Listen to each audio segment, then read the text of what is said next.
زه خپله شیخ صاحب محترم ته یې وړاندیز کوم د یو افغان په صفت باندې زموږ ملي هویت باید داغداره نسی. اول د افغانستان د ملي بیرغ مسله باید یک طرفه سي چې دا زما غوښتنه هم ده، شخصا زما غوښتنه هم ده، زما د کورنۍ غوښتنه هم ده، د افغانستان د ولسونو غوښتنه هم ده. دا زما بیرغ، دا ملي بیرغ دی. د دې 103 کاله کېږي پر دې باندې دغسې کلي خاورې سوي دي، شهیدان موږ ورکړي دي، د وخت مفتیانو، د وخت عالمانو، د وخت خانانو، د وخت سپین ږیرو، د وخت اغاخیلو، د وخت قدرتمنو پر دې فیصله کړې ده. نو زموږ دغه ملي بیرغ چې هر رنګ جلا جلا ځان ته معنا لري، زموږ کلمه شریفه سته، زموږ الله اکبر سته، زموږ میراب منبر سته، زموږ مسجد سته، او زموږ د غنم زموږ رزق حلال رزق باندې سته، او رالو کلمه شریفه. دا زما ملي هویت نسی جوړېدلی. دا د هر افغان په وینه په اټ کې یو ماشوم چې پیدا سي د ده په وینه کې دا میش ده. دا د آل اسلام یوازې نه د افغانستان، د ټول عالم اسلام یو کلمه مبارکه ده، کلمه شریفه ده. زموږ ملي هویت زموږ ملي بیرغ دی چې په ټوله دنیا کې افغانستان په ملي بیرغ باندې پیژنو. خپله د امکان په صورت کې څنګه امکان لري چې په کابل کې یا په قندار کې خپله شیخ صاحب محترم شیخ صاحب مبارک ښکاره سي د ولس پر مخه.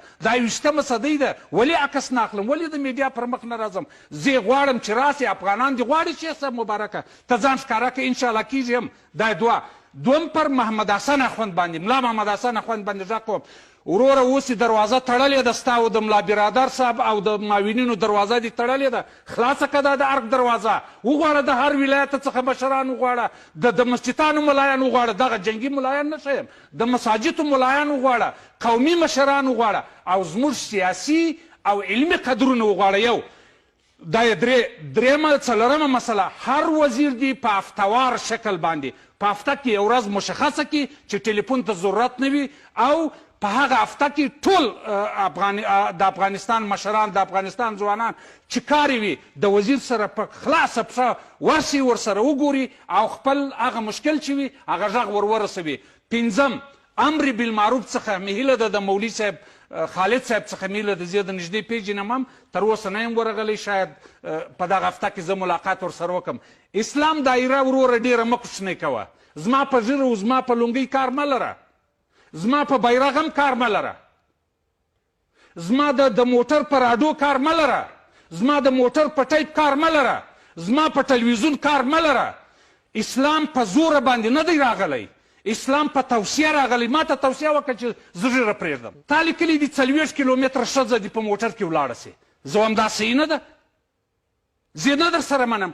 زه په کابل کې اوسېږم، زما کورنۍ ټول په قندار کې ده. دا یې څلورم پنځم وار دی. زما یو کوچنی بچی د 9 کالو دی، یا اوس د 11 کال دی. زما د خانمې سره قندار ته ځي وراځي، زما نوړي ورسره دي ځي وراځي، زما خویندې ورسره دي ځي وراځي. ته به ورته ولاړې وه چې ولاکه ولاړې، نو د مهرباني وکړه د تیاري ټکټ هم راکړه، یا د یو موټر پیسې هم راکړه، او یا زما زوی شهید شو هغه برته راژوندی کولی شي. دغه مسلې دي چې ولس یې غواړي. دا دایره ډېره مه راکوښنۍ کوئ. یو مسله د خلکو د شخصي حریم ته چې یا ټلیفون دی یا کور دی، ده ته مه ننوځئ. زه وینم ګورم، زه په ډېرو ولایتو کې دا اوس ګرځېدلی یم، ګرځم. هغه مسلکي خلک، زه د یو چا نمونه درته وایم. زه تېره هفته کې جلال آباد ته تللی وم، یو څوک د میزانې د ولسوالۍ دی، مولوي صاحب مطمئن، د هغه سره مې وکړه، د جلال آباد د 2مې حوزې امیر و، بیرته رالی چې بیرته جنراله ما ته ټلیفون وکړئ چې دلته کور ته رالی، شپه یې راسره وکړه. ما ولې ولوتک صاحب ما چې فکر وکئ د دغه چوکۍ لایقت ما نه درلودی، زده کړې مې نه وې کړي، نو دا مې شیخ صاحب مبارک ته وروسپارل. د جلال آباد قمندان امنیت ډېر یو مبارک سړی دی. ول هغه ته ورلم چې وروره دغه زه نسم کولی، د خدای په امان زه د سنګر سړی یم. دا ولس هم غواړي په عالمانو صاحبانو کې، په ملایانو صاحبانو کې داسې څیرې موږ لرو چې دا زړونه یې اوس کش کړي دي. ولې کرارې؟ یعنې دغه د ولس غوښتنه ده چې زه په دې باندې 100% کې متیقن یم او ډاډ هم ورکوم.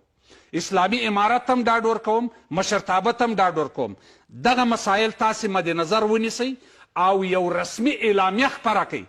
یو وزیر سره خلک ملاقات کوي. جناب علیزی صاحب، دا موضوع یاده سوله. دلته فقط یو اوس راځم، د ملي بیرغ حرمت یا عزت باید وسي. د تاسو په نظر څه رقم باید ملي بیرغ ته وکتل؟ ګورئ، دا اوس حکومت دی څلور میاشتې کېږي یا 5 میاشتې. دغه ملي بیرغ خو ټول دغه عالمان تر ما ښه په پوهېږي او ښې تشریح کولی شي نور یې هم ښه تشریح دیني اړخ یې هم تشریح کولی شي ملي اړخ یې هم تشریح کولی شي ارزښتناکه اړخ یې هم تشریح کولی شي. زه وایم دا کلمه شریفه څه ده چې زما بیرغ زما د وطن زما د هیواد بیرغ څلور رنګه شي. کلمه مبارکه په مابین کې ور واچوي یو ډیزاین چا جوړ کړی و زما سره په فیسبوک کې شته هم چې دا مسله خلاصه سي. دلته خلک ډېر خفه دي په دا ملي بیرغ. ملي بیرغ زما په موټر کې و په ورځ د بیرغ مسله نه وه په کابل کې چالانجې جوړې شولې. ما د طالبانو د مشرتابه سره تماس ونیوی خپله ما ډېرو خلکو ځوانانو ما ته زنګ ووی ما کلمه شریفه هم په خپل موټر کې ولګوله کوچنۍ او دا ملي بیرغ مې په خپل موټر کې ولګوئ. د ولایت جادې ته ولاړم هلته طالبان ولاړ ورته السلام علیکم وعلیکم السلام. ما ولته د چا په اجازه راغلی دا دکاندار ته وایه چې زه دا بیرغ سوځم. باره ول دا موږ دونه تضاد نه ورسره لرو. دغه ملي بیرغ بیا په لاس کې و چې ظلمونه یې کول. مال دا د ملي بیرغ پړه ده یا ګناه ده که دغه شخص ګناه ده خو اوس هم دلته یې نوشته دي لا اله الا الله محمد رسول الله. صحیح ده په کلمه شریفه یې سر تړلی دی او کوچنۍ کلمه یې هم دلته ورسره ده هم ظلم ځینې سوی دی. زه به نو ټول تاریخ خرابوم یا به زه ټول عالم ته سپکاوی کوم خدای نخواسته. ملي بیرغ څونه چې ژر کېږي بیخي ژر کېدلی سي. سپینه کلمه مبارکه دي د دې درې رنګه ملي بیرغ سره ډیزاین سي چې سي ورسره ډیزاین مابین کې د کلمه تور سور په څنګ کې سپینه کلمه په مابین کې او زرغون په پای کې مسله خلاص. زه وایم چې ډېر خلک خفه دي. دا یو صاحب دلته بله موضوع تا ویل چې مثلا خلکو ته دروازه خلاصې سي. دا خو افغانستان د بیا به داسې نه وي چې مسؤلین له خپله کاره پاتې یاره زه به خلکو سره ګوره قربان دې سم علیزی صاحب زه خو یو رښتیاګوی سړی یم. ځان مې په فاسده اداره کې هم نه دی خرڅ کړی اوس یې بالله که خرڅ کړم چې زما ولس غواړي زما ولس په خوشحاله کېږي زه هغه وایم. دغه اداره زه حق لرم. حکومت څه معنا پر ما حکم کوي که نه.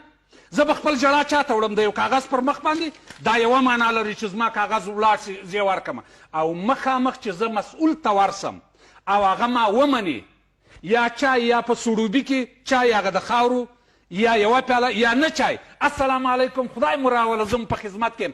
دا هم روحي تاثیر لري هم فزیکي تاثیر لري. مسؤول باید د خپل ولس درد باندې پوه سي چې هغه اقدامات وکړي که نه د ولس سره وګوري. په څه وخت کې پوه سي؟ تا ویل چې د ولس سره راضي دي. لیدنه ضروري ده. تاسو ویل چې پیغمبر صلی الله علیه وسلم د خپل دغه سره اصحابو کرام سره نه کتله مجلسونه یې نه ورسره کوله. کم یو بزرګ نه دي کړي.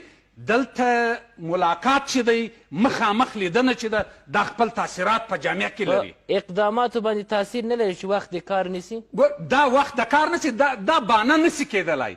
دا په یوه کتاب کې نه شرعي بانه جوړېدلی سي نه عرفي بانه جوړېدلی سي نه سیاسي بانه جوړېدلی سي نه قانوني بانه جوړېدلی. په هفته کې یوه ورځ باید ټول وزیران ورځ مشخص کړي د الف څخه تر یې پورې خان پلانی ټول کولی سي چې خپله عریضه هلته واړوي یا خپل فریاد ورته ورسوي. په دې باندې دا واټن چې دی زه د واټنه بیریږم دا واټن په دې باندې ختمېدلی سي. اوس ولس راضي ده که ناراضه؟ ولس په سل کې 50% 60% دا اوس پیلن راځي دی.